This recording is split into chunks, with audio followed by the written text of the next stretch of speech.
En 90 segundos, un dron turco de $5 millones va a transformar 100 millones en acero ruso en pura chatarra submarina. A las 4:25 horas del 24 de junio de 2025, el río Dnieper está tranquilo y oscuro, casi no refleja la luz de la luna. De repente, un ruido profundo rompe el silencio y salpica el agua por todos lados. Una lancha de desembarco clase Serna con 30 infantes y 2 contenedores de cohetes Grad avanza a toda máquina hacia la ribera occidental de Kherson.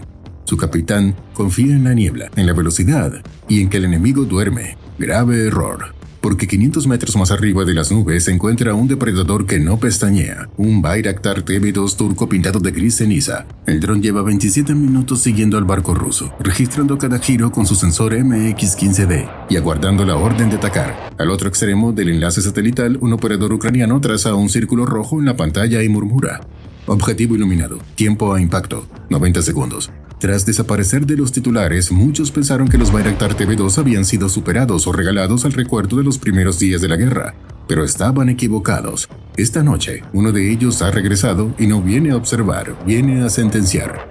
Nada delata al dron. Su motor Rotax 912IS ronronea a 70 nudos y su firma de radar equivale a la de una garza, tan indetectable que ha surcado la ruta perfecta zigzagueando por los huecos que dejan los radares S-300 sobrecargados y los Panzer S-1 fuera de eje. Una máquina discreta como el viento, pero con suficiente precisión para borrar un barco del mapa en un suspiro.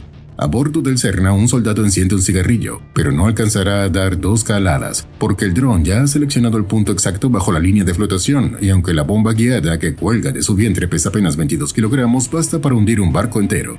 La noche contiene la respiración. El Mar Negro está a punto de cambiar de color, pero el Bayraktar no lleva una cámara cualquiera bajo el morro. Monta un sistema electro-óptico canadiense Wescam MX-15D, un cilindro de cristal y titanio capaz de leer la matrícula de una furgoneta a 20 kilómetros. En modo infrarrojo convierte el Mar Negro en un tapiz negro donde cada fuente de calor brilla como bengala en mina de carbón. En tierra, el operador Marco, desde su teclado mecánico y 3 monitores apilados, se prepara para horas de vigilancia monótona. El dron vuela sobre un patrón autónomo, un 8 infinito de 40 por 20 kilómetros. Él simplemente alterna visión diurna y térmica cada pocos minutos. Esa es la ecuación perfecta en la guerra para dominar los drones. 99% rutina, 1% ataque. A las 3:50, la aguja del aburrimiento se rompe. En la pantalla IR aparece un punto caliente que avanza unos 30 nudos dejando una estela blanca contra el mar gélido. Zoom in. La mancha se afila hasta revelar la silueta angular de una lancha de desembarco. Proyecto 11.770 Serna 3, 26 metros de eslora, capaz de desembarcar 92 fusileros totalmente equipados o un T-72B3 directamente en la playa. Pero hay más. El sensor advierte 2 ecos adicionales a 5 kilómetros en retaguardia. Cuando identifica la firma térmica descubre un pequeño convoy. Eso descarta un simple patrullaje. Podría ser un asalto relámpago o un reaprovisionamiento crítico. Marco etiqueta los 3 contactos, inicia registro HD y activa el temporizador de misión. Cada píxel cuenta y la noche está a punto de arder. El Serna líder avanza sin temor alguno. Sus toberas de chorro de agua MJP-400 impulsan las 100 toneladas del casco a 56 km por hora, haciéndolo planear sobre la superficie como si fuera una lancha rápida. En la pantalla térmica, Marco distingue manchas rojizas dispersas, firmas humanas, al menos 24 en cubierta y deduce que hay otra docena apretada dentro del vientre de acero.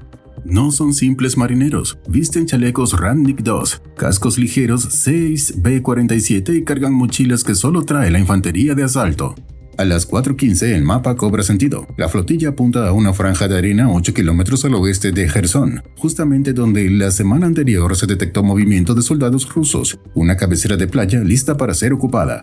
Marco descuelga el teléfono encriptado Iridium. En la sala de mando de la 383ª Brigada de la UAV, coroneles y analistas observan la misma escena. Cada misil MAML cuesta aproximadamente $120,000 y el dron TB2 solo porta 2.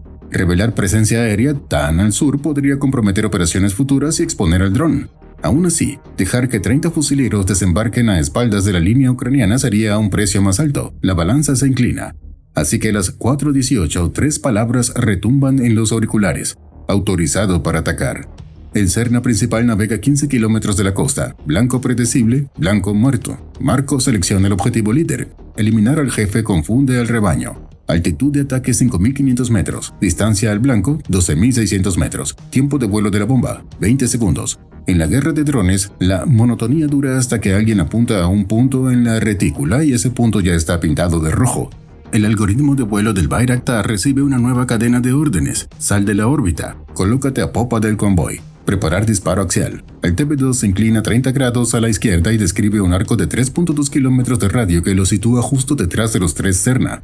No es capricho. El misil MAML alcanza su letalidad máxima alineada con la dirección del blanco. Así, la corrección en vuelo se reduce a centímetros. En la pantalla, la lancha líder crece a cada segundo. El zoom óptico 15X de la torreta MX-15D acerca la escena lo suficiente para distinguir rostros sombreados y chaquetas Ratnik 2 ondeando. La tripulación se apila en la popa para evitar el viento helado. Error de novato. Agrupar blancos facilita la carnicería. El cursor del láser vibra un instante y se clava bajo la superestructura. Al costado, el panel de armamento confirma. Misil MAML 22 kg, cabeza de 10 kg, PBX 110 activada. Esta micromunición inteligente es una genialidad turca que pesa lo mismo que una bicicleta, pero perfora blindaje de 70 milímetros y desgaja su objetivo con una facilidad impresionante. La distancia es 8.000 metros, el mínimo para un tiro limpio. Tiempo de vuelo estimado 43 segundos, 43 latidos en los que el láser debe permanecer cosido al casco enemigo. Sin embargo, tan solo unos segundos después algo cambia en la silueta rusa. A proa, 2 marineros montan una ametralladora pesada Cord sobre su soporte, preparándola para abrir fuego. ¿Precaución? ¿Instinto? Da igual. El retículo verde se clava en el puente del Cerna 215. El teléfono escupe números. 12.700 metros. Cerrando. Demasiada distancia. A partir de 10 kilómetros la dispersión aumenta y la norma grabada en la cabina de la 383ª Brigada UAV es clara. Nunca arriesgar un disparo por debajo del 85% de probabilidad de impacto. Así que espera. Los segundos se vuelven plomo. 11.000 metros. 10.200 metros. El casco ruso avanza sin sospechar que la parca flota a 5.500 metros. El zoom revela antenas Stylet reluciendo, el número de identificación del barco, incluso los AK-12 colgados de los infantes agrupados a popa. A las 4:45 finalmente se logra un rango de 8.000 metros. Ventana perfecta, pero hay un problema. Las otras 2 lanchas hasta entonces en fila india se abren. Una gira a 10 grados, la otra 190 grados. Están trazando un arco defensivo, un perímetro de cobertura. Aquello no es un simple transporte, es la vanguardia de una operación anfibia mayor. El operador inspira. Si esas naves alcanzan la playa, Ucrania amanecerá con un segundo frente en la retaguardia. Hora de cortar el cordón umbilical, murmura. Marco aprieta el gatillo digital. Debería oírse el clic virtual del arma soltándose, pero la interfaz tiembla en rojo. Advertencia: malfunción láser. Realinear de inmediato. El pulso cardíaco se le dispara. El Cerna 215 ya navega a 7 kilómetros de la costa, reduciendo revoluciones para la aproximación final. Cada segundo es oro. Desactiva el designador. Lo reactiva. El viejo truco de apagar-encender. Válido, lo mismo para un viejo celular que para un dron de 5 millones. El autodiagnóstico cuenta. 5. 10. Finalmente, láser operativo. El operador ve más soldados de los que normalmente irían en una lancha de desembarco como esa. Usualmente llevaría unos 30, pero ahora ve 40 o 50 y hay cajas metálicas amarradas a estribor, demasiado grandes para simples suministros. ¿Lanzacohetes portátiles? ¿Minas antitanque? No hay tiempo de averiguarlo. Pulso firme. Marco selecciona Drop. La MAML cae del pilón, despliega aletas y sus sensores buscan el brillo del láser. En su diminuto ordenador el algoritmo repite parámetros. El dron estabiliza curso, el rayo verde sigue cosido al casco enemigo. Lo que Marco ignora es que aquel Cerna no es un simple transporte, es el pilar de una ofensiva anfibia que pretende abrir un segundo frente al amanecer. Si la bomba acierta, el plan ruso se hundirá con él. Si falla, el Dnieper arderá antes del amanecer. 28 segundos antes del impacto, el Cerna 215 aún avanzaba a 15 nudos, ajeno al dardo que descendía sobre él a 250 metros por segundo. En la imagen IR, los fusileros rusos charlaban, fumaban, reajustaban correas, ignoraban completamente lo que venía volando directo a ellos. El rayo láser del TB2 cosido al alerón de mando permanecía inquebrantable. Cualquier temblor enviaría el proyectil al mar, pero el giroscopio de la torreta mantenía el haz fijo como la mira de un francotirador. El contador corrió. 5.000 metros, 4.000, 3.000. Marco pensó, en unos cuantos segundos sabremos por qué esos rusos pretenden desembarcar aquí. 15 segundos antes del impacto, un marinero levantó la vista, señaló el cielo y gritó. Quizá distinguió el dron recortado contra la luna. Tal vez vio la estela supersónica del misil. Yo igual. A 185 km por hora sus cuerdas vocales ya llegaban tarde. Caos en la cubierta. Algunos se zambulleron tras contenedores, otros alzaron ametralladoras PKM pensando que el plomo podía doblegar un circuito guiado por láser. Entonces ocurrió lo inexplicable. 3 soldados comenzaron a arrojar cajas de acero por la amura de estribor. No buscaban aligerar peso sino salvar munición. Tiraban algo que no debía arder a bordo. Marco amplió la imagen. Símbolos rojos de advertencia NBQ en las tapas. ¿Agentes fumígenos? ¿Munición de fósforo? El corazón le dio un vuelco. Si esos contenedores contenían termita aluminotérmica, un impacto directo convertiría el Cerna en un horno de 2500 grados centígrados y rociaría la playa con metralla líquida. 5 segundos antes del impacto ya era demasiado tarde para dudas. El misil MAML entró en fase terminal a Mach 0.8, aletas anguladas, perfil de daga. El tiempo para negociar había expirado. Ahora hablaba la física, y el destino de la operación rusa pendía de un hilo incandescente. La cámara del TV2 hizo zoom automáticamente y enfocó con claridad el casco del barco ruso. En una sala de mando en Kiev, varios oficiales y analistas observaban la transmisión en vivo, muy atentos. Notaron algo extraño. El barco llevaba varias cajas metálicas sujetas a la cubierta, con inscripciones en ruso que no coincidían con material común. No era comida ni suministros, era equipo para destruir. En ese momento todos lo entendieron. Ese barco no venía a transportar soldados normales, venía a volar algo importante. Impacto.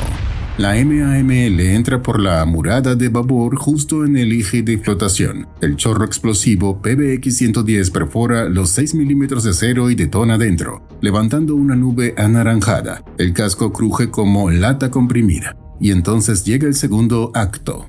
Tan solo unos segundos después, una ráfaga de luz blanca dispara estelas de chispas a 30 milímetros de altura. No es diésel, es termita aluminotérmica, quemando a 2500 grados centígrados. El fuego atraviesa mamparos y parte la lancha en dos como si fuera mantequilla. El Cerna no transportaba infantería regular, llevaba un equipo Saslon con cargas OX-14 destinadas a volar los puentes ucranianos del Dnieper antes del amanecer. Los fragmentos candentes salpican el mar. Entre ellos flotan maletines estancos negros, cada uno con marcas cirílicas y códigos QR militares. Marco acerca el zoom, ve cilindros de TNT moldeable, espoletas por presión y placas electrónicas de temporizador. En Moscú, alguien leerá el informe a las 8 de la mañana y se dará cuenta de que la operación Niebla Negra fracasó antes siquiera de comenzar. Y en Rusia, todos saben que cuando algo sale mal, es común que alguien termine cayendo por una ventana. Las llamaradas caen sobre el mar como brasas de fragua, y de inmediato los canales de emergencia rusos estallan en un coro de voces alteradas, pero no coordinan rescate. Las frecuencias codificadas, 7198 MHz y 14375 MHz, que la inteligencia ucraniana monitoriza desde Odessa, repiten una sola orden: apagado de emergencia, activar el protocolo Buran 7. En la pantalla del TV2 Marco mantiene la retícula fija sobre los restos. Los foconazos blancos no son munición secundaria, son cargas OX-14 consumiendo termita, la firma inconfundible de un sabotaje abortado. Si esas cajas hubieran llegado a tierra, bastarían para pulverizar los puentes flotantes ucranianos y los depósitos de combustible de Mykolaiv. A los 90 segundos del impacto, las 2 lanchas que escoltaban giraron bruscamente, aceleraron a toda velocidad y se fueron directo hacia Crimea. No buscaron sobrevivientes, no mandaron señales de rescate. El mensaje era claro: proteger la misión era más importante que salvar a su propia gente. La repercusión se siente antes del amanecer. Interceptaciones SIGINT confirman órdenes de repliegue de todas las unidades Spetsnaz marinas al sector de Sebastopol. El satélite Sentinel-1B registra, 12 horas después, un aumento inusual de tráfico en los muelles 3 y 4 del puerto militar, y en solo una semana, los informes de actividad rusa en el oeste del Mar Negro caen a cero. 30 operativos de élite entrenaron durante meses para ejecutar un ataque perfecto, pero su misión no duró ni un minuto. En exactamente 43 segundos se hundió con ellos el plan, el secreto. Ahora solo quedan escombros flotando, maletines hundidos y un silencio que lo dice todo. Porque a veces la victoria no se grita, se deja arder lentamente en el agua.